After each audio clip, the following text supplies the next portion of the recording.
Hey, what's up, everyone? This is Patrick. Thank you for listening in to this week's episode of The Wealth Standard. I'm up in Sun Valley, Idaho. It's beautiful up here. It's really cold, but as most of you longtime listeners know, I'm at the Tony Robbins Platinum Partners Finance Trip, which is a summit of just a couple hundred people every year that learns from some of the best minds in the economy about what's going on, what are the opportunities, what to be aware of.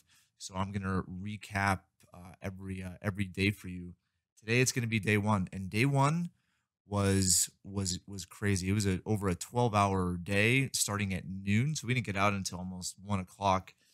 But it was packed, and Tony did the entire day, and I learned a lot, and a lot is repetition. I've learned some of these principles and ideas before, but as most of you know, sometimes it takes two, three, four plus an emotional experience to actually have those ideas resonate so that they're understood, not just analytically processed, which I think there's a difference. And so day one is very philosophical. So today's going to be very philosophical. The next couple of days, they get into some alternative investments. The CEO of Blackwater, Eric Prince, is one of the speakers here, as well as Bill Gross, Ray Dalio. There's, I think, seven billionaires that are going to be speakers. So it's going to be a stock full of very valuable information. But today was just it was Tony.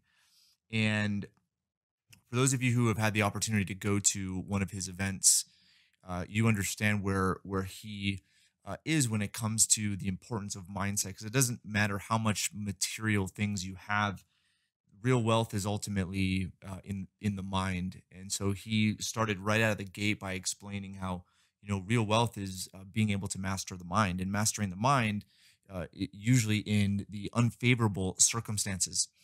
And that's where, if you look at the wealthy and the successful of the past from a financial perspective, they have made their wealth during the downturns, during the winters, during difficult times where everyone's afraid and nobody is willing to act because they don't have control over those kind of two competing forces, the analytical mind and the emotional mind.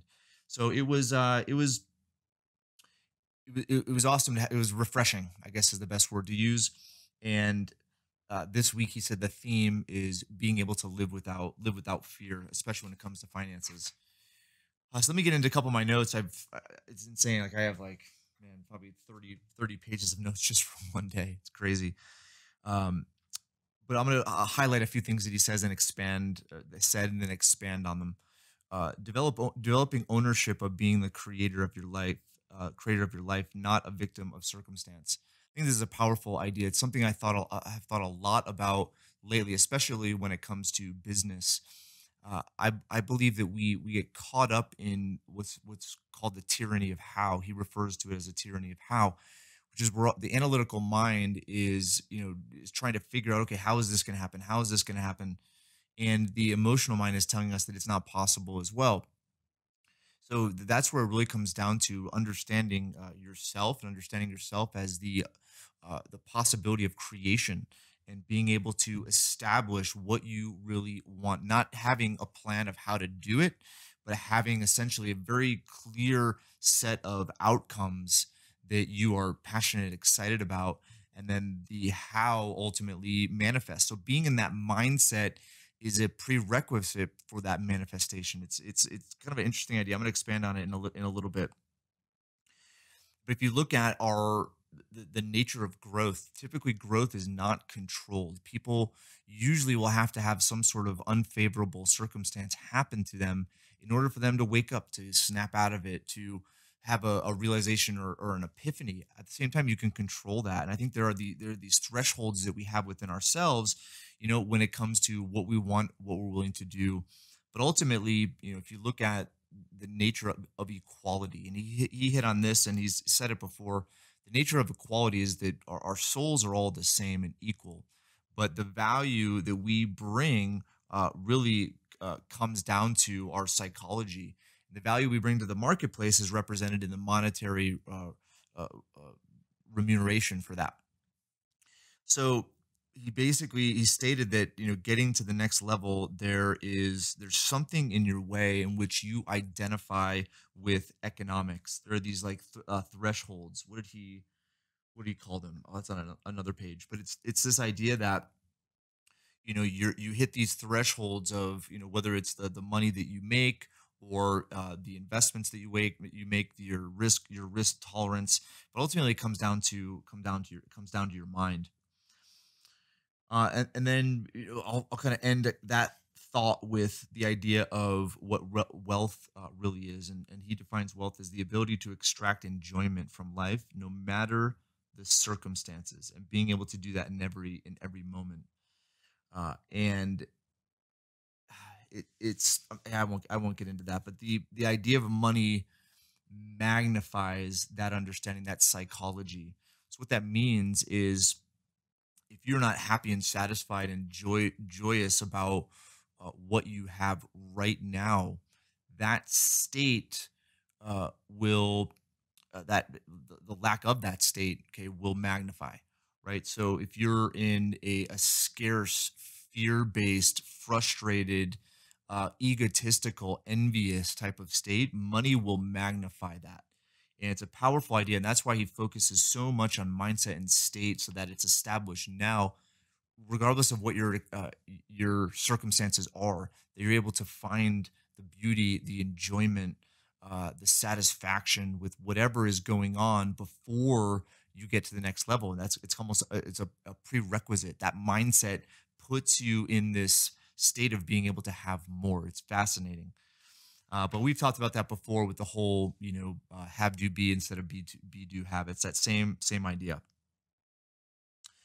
Okay, so let's see another thing too. So I had a realization, which I'll tell you guys about at the end of this podcast. But Tony mentioned that with all the things he goes through, the reason why he just bombards you with information isn't so that you absorb and take in all of that information. It's so that the one idea that's meant for you, the epiphany, the one takeaway, the one action item, the one realization just requires one to completely change your life. That's what these events are for, and that's why I was so persistent in inviting you guys out to UPW, which is his foundational event in San Jose. There's going to be another one in Chicago in the summer, and if you guys want, all the information for my contact over at the Tony Robbins organization, you guys can register for that too with the same discount. But the one in Chicago, or there's going to be one in New York City toward the end of the year. But this is the idea. There is so that you have this awakening of sorts, and it happens based on him, teaching and explaining based on some of the physical things that you do, but also based on some of the interventions that he does. Just requires one idea. And he went through a lot of different examples, but there is someone that pays for the Platinum Partner membership, and just comes to the finance event, because at the finance event is where all these kind of ideas flow to him. And he did a deal last year where he sold a business to Merrill Lynch for like $1.2 billion, just coming from one idea that he got at finance. So that's the thing, is putting yourself in the environment in which these ideas come to you. It's not usually going to happen in your general set of circumstances. And I've had a few ideas. I had a couple ideas. Actually, I had one idea on the kickoff dinner that I could have gone home, and it's just one conversation with this guy in the home renovation industry of all industries that just rocked my world. And anyway, it's just one of those. It's just one idea to completely change. One idea, one realization, one epiphany to completely change your life. All right. So hitting on the another purpose and theme of the week, it's expanding your economic identity, those thresholds, your relationship when it comes to money and finance. Um, all right, let's do a few more, then we'll end this short video. Yeah, I mentioned this last time. So Ray Dalio, and I think he updated it, but Ray Dalio has this amazing video that was played that talks about the economic machine. And I think you guys will get a lot out of it. It's deep with information. At the same time, he makes it very easy to understand. that typically will give you kind of the idea of a system and what to look for when it comes to economic opportunities. All right. I'll get that to that tomorrow.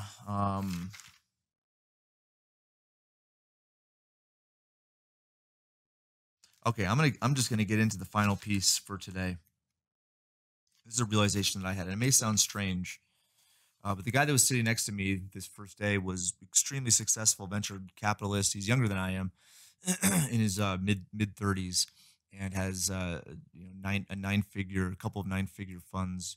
They do some incredible things, and he helped me identify something that I hadn't thought of before. So if you guys, so Tony, ultimately is a coach for a lot of high level people, and most recently he coached Conor McGregor in his win. I didn't watch the fight. I don't really watch MMA fights that often, but he used that experience to talk about these four kind of archetypes that people have. You have the warrior archetype, you have the magician archetype, the lover archetype, and then the sovereign or the king or queen archetype. And this struck me. And he hasn't talked a lot. I've been to dozens of over a dozen events, and he hasn't spoken about this before, but he did this time, and it clicked. And then the individual I was sitting next to, like, called me out on a few things that things started to click for me. So I'm gonna be a little open with you guys right now. So one of the exercises they take you through is they have you answer the question, what is money? What is money? What is money? You just keep saying everything that's on your mind. What is wealth? What is wealth? What is wealth? What is wealth not? Or what isn't money? Or money is not, wealth is not. And what it does, it extracts language, it extracts words, whatever's on your mind that's just kind of flowing there. And what I realized is that there's some dominant archetypes that we have that I don't believe we are fully in control over unless you're aware of it. So as you can imagine, and I won't get into a lot of the details here just for the sake of time, but the warrior archetype, you guys can imagine what that is, right? The lover archetype, you can imagine what that is. The magician archetype, you can imagine what that is, as well as the sovereign or the king. And these are parts of our identity, our psychology, that has been essentially formed over the course of time, but it's also kind of natural. But based on our circumstances, based on typically child events where we came to certain realizations of who we are and what we need to do to protect ourselves. Okay, we've formed one or to a couple of these dominant archetypes. And so, in the language that I was using when I was coming up with where my thresholds were, my identity, I realized that my identity was heavily in the warrior identity and then the lover identity, and it oscillated back and forth. And there was some magician in there every once in a while, uh, but really what I wanted was the sovereign and the king identity. But the language I was using in answering all of these questions all related to the language of the warrior and the lover. Lover being gracious, charitable, altruistic in a sense, giving, and then you have the warrior, which is make it happen, do whatever it takes. But I realize that there are elements that I've seen myself in the past, uh, you know, as far as the characteristics of my personality, my psychology, that has come to certain circumstances with the magician. And I know what the outcome is, and also the sovereign.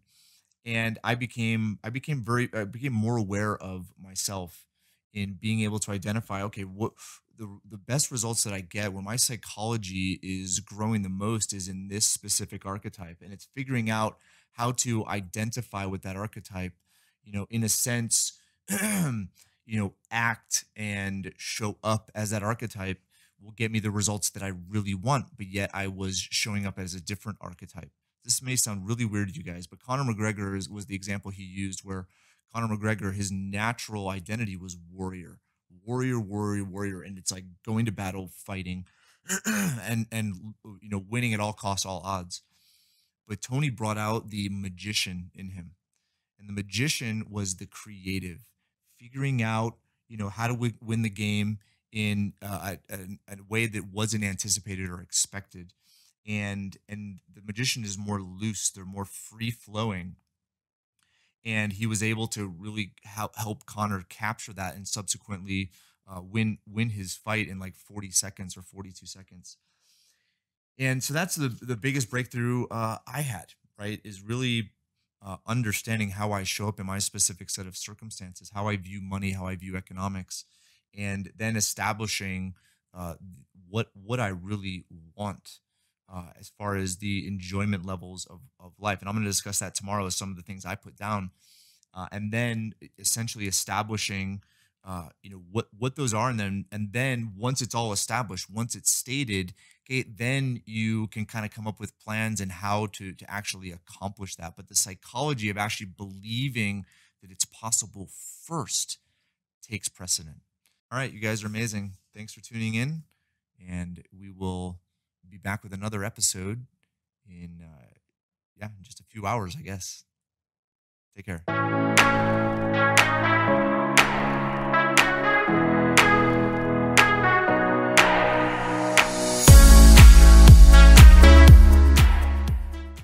Hey, what's up, everyone? Okay, I'm back for day two, recapping the event I'm at up in Sun Valley, Idaho. It's the Tony Robbins Finance Conference that he puts on once a year for his platinum partners. It has been packed, man.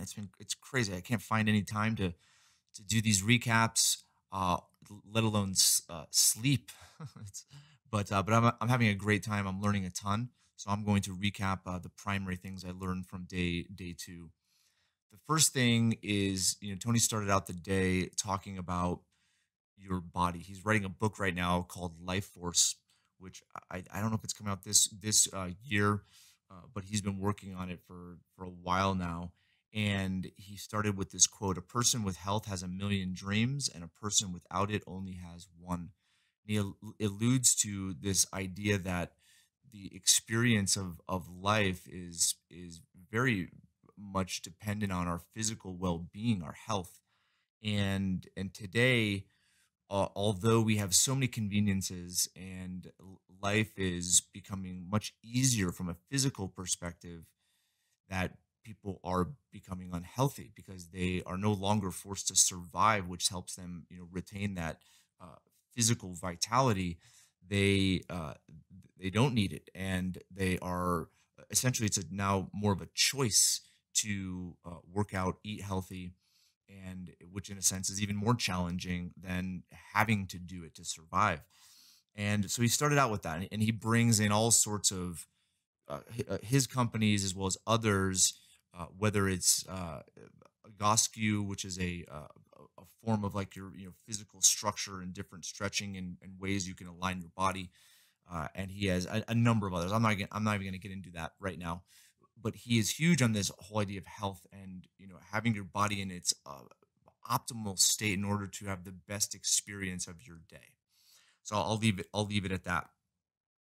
uh, I'm going to get into a couple other things that I've thought through, and it kind of does have to do with the whole idea of health and our physical well-being, but it's patterns.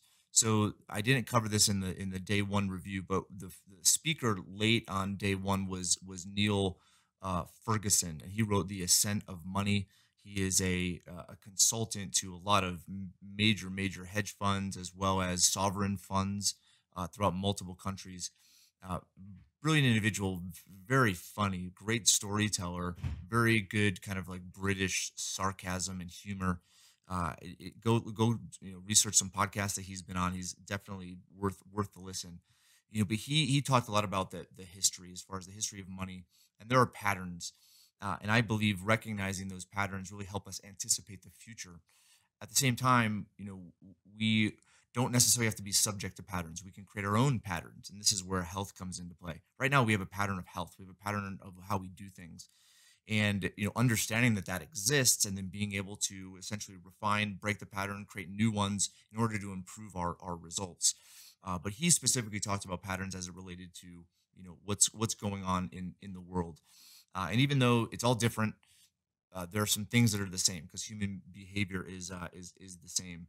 And so he, spoke to a lot of what happened in 2008 and 2009 and referenced other times in history where those same things have happened. So definitely pick up his book, The Ascent of Money. He's updated it, I believe, in the last couple of years to reflect some of the more modern things that are going on, mainly Chimerica, which he uh, talked about extensively. Just essentially what is driving China, what are their motivations, what are their intentions, and he looked at history to help refine what's going to happen in the future.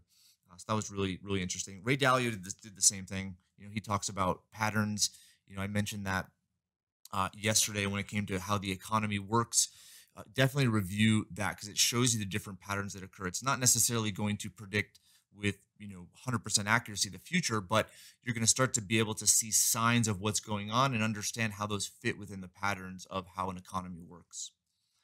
Okay, I'm going to spend just the last bit of time talking about uh, what I believe Tony is brilliant at and has helped me. I mentioned it yesterday. I'm going to keep hitting on it, which is this idea of understanding outcomes, understanding results, understanding what your goal. I guess the word that's used often is goals, right?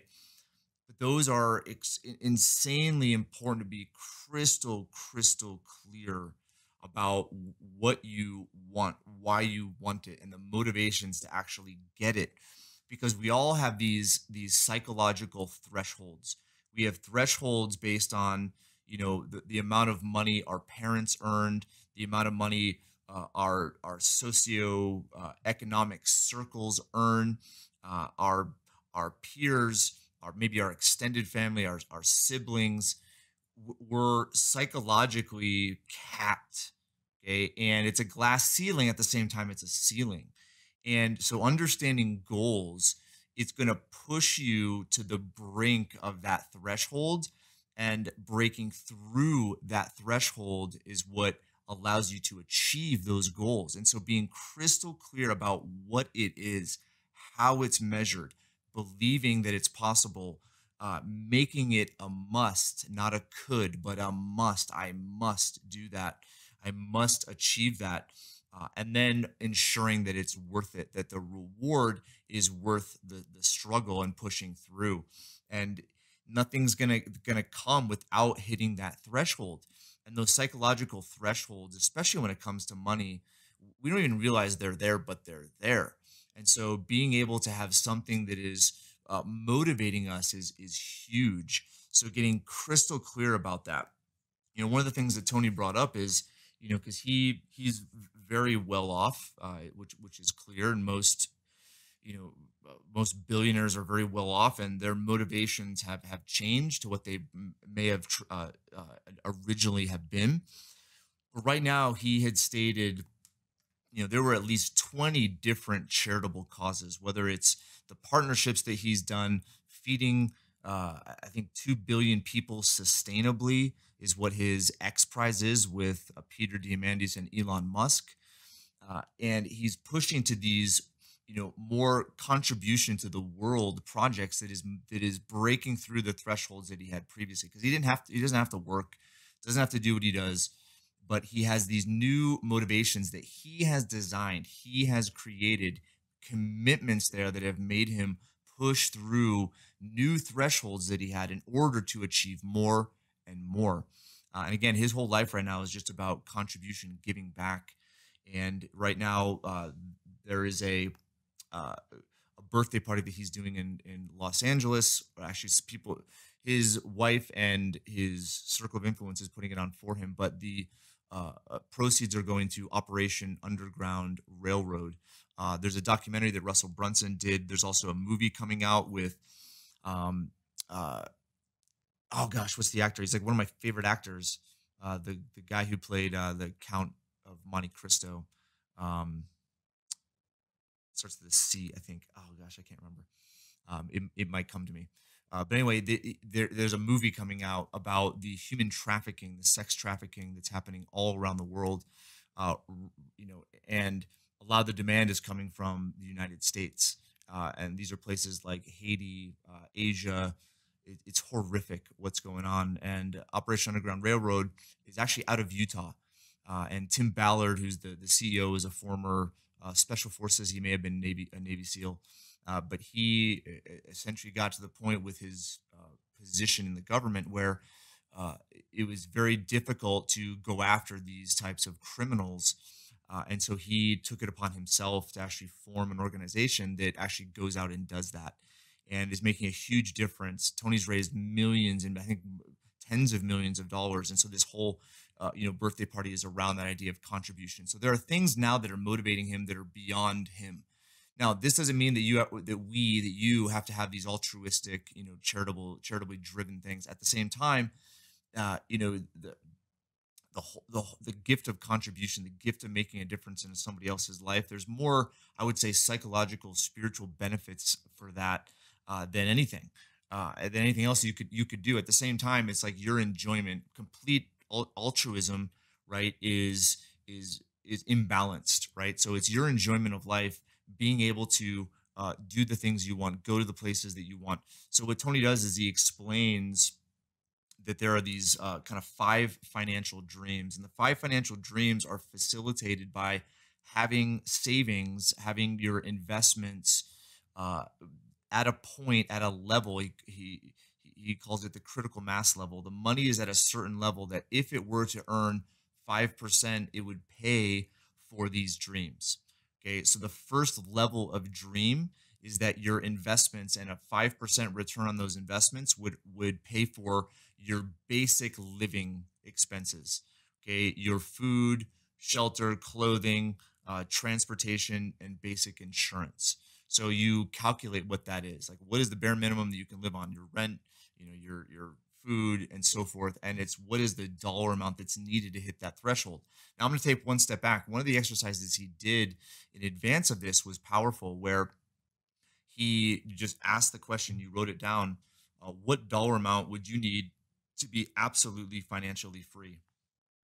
And you had people that put down 5 million, 20 million, a billion, half a billion. It was the answers were all over the place. And the reason why he did this was to, again, just see where someone's psychology is.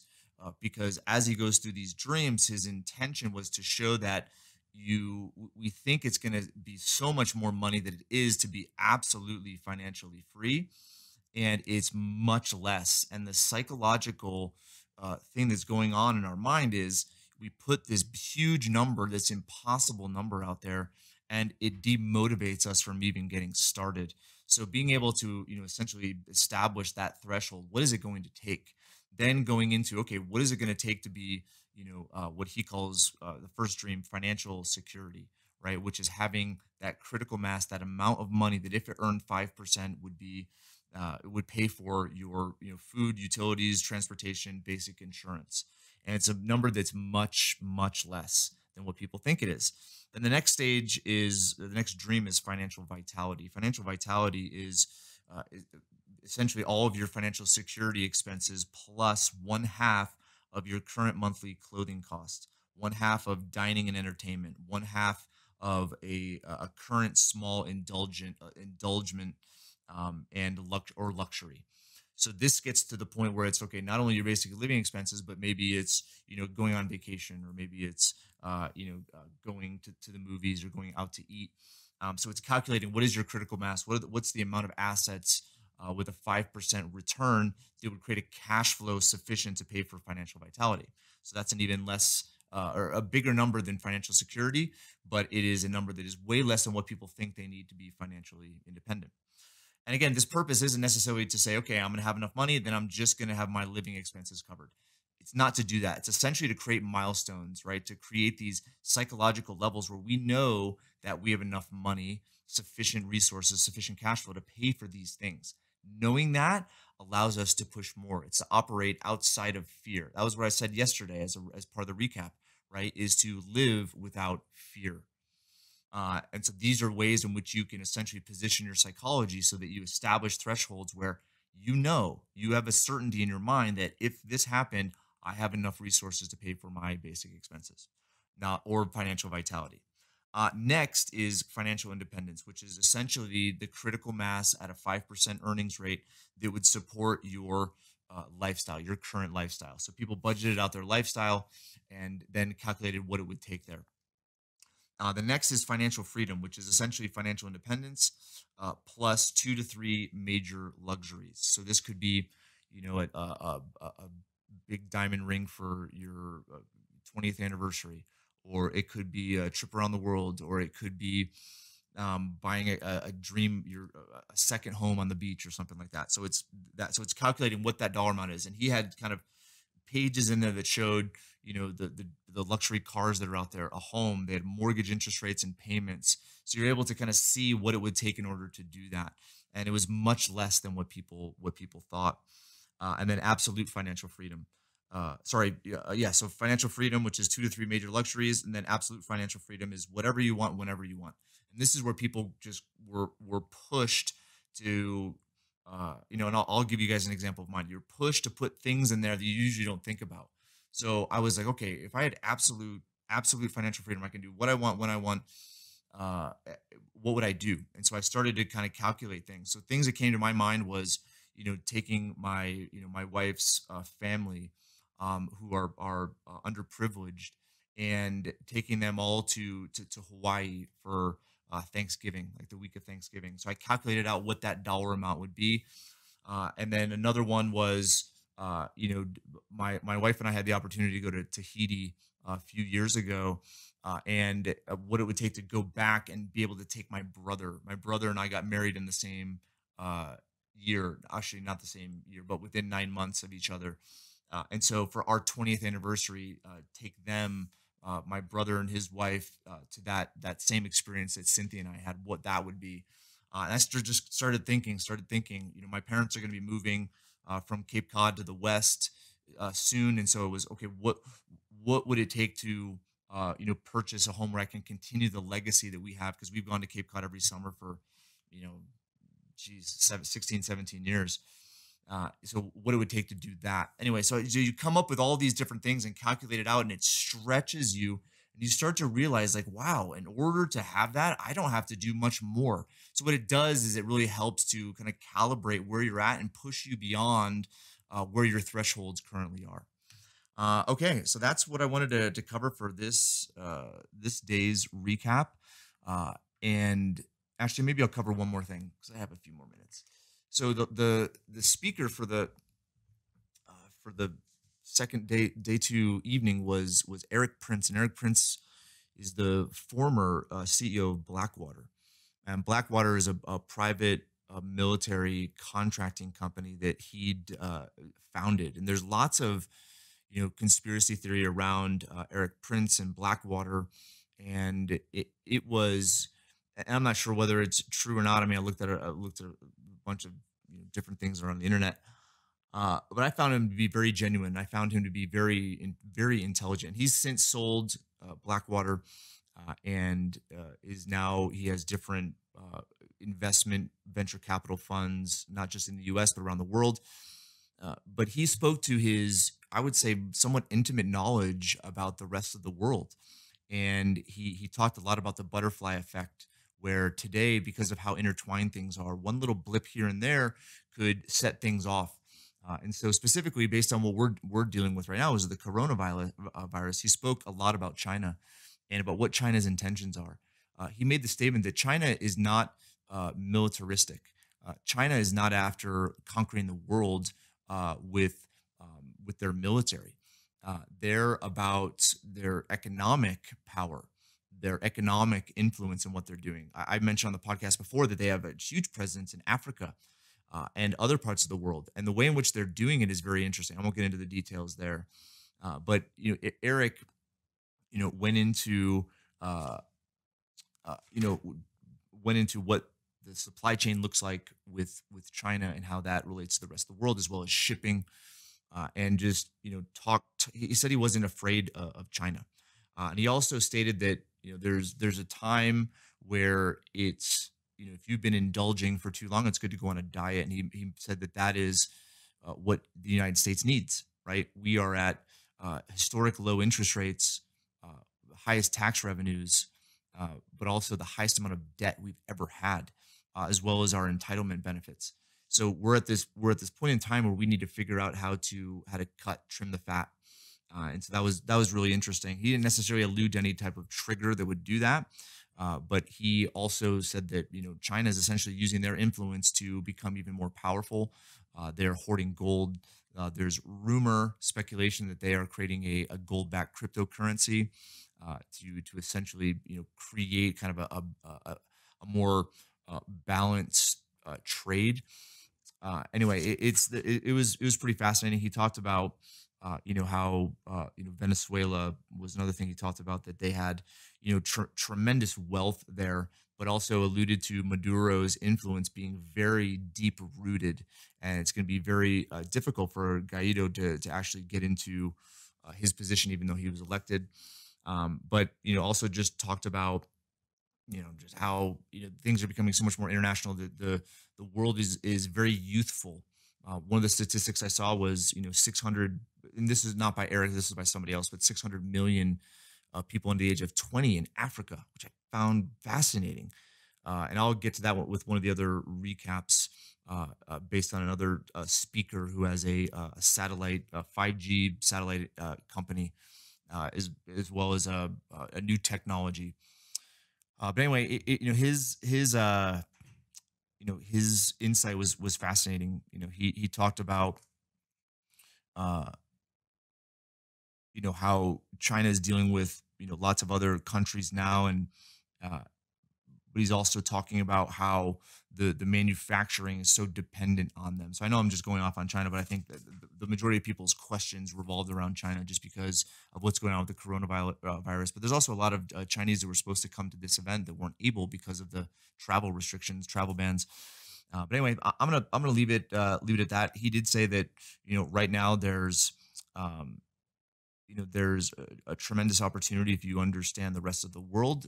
I think that United States still has tremendous opportunity, but for those of you who are listening that are very knowledgeable about the rest of the world, knowledgeable about how to do investment overseas, he had mentioned that some of the Middle East countries, Africa countries, as well as some of the dependent pieces of the supply chain that we have with regards to China are huge opportunities because there's capacity in other parts of the world other than China. He was specifically alluding to minerals and how minerals are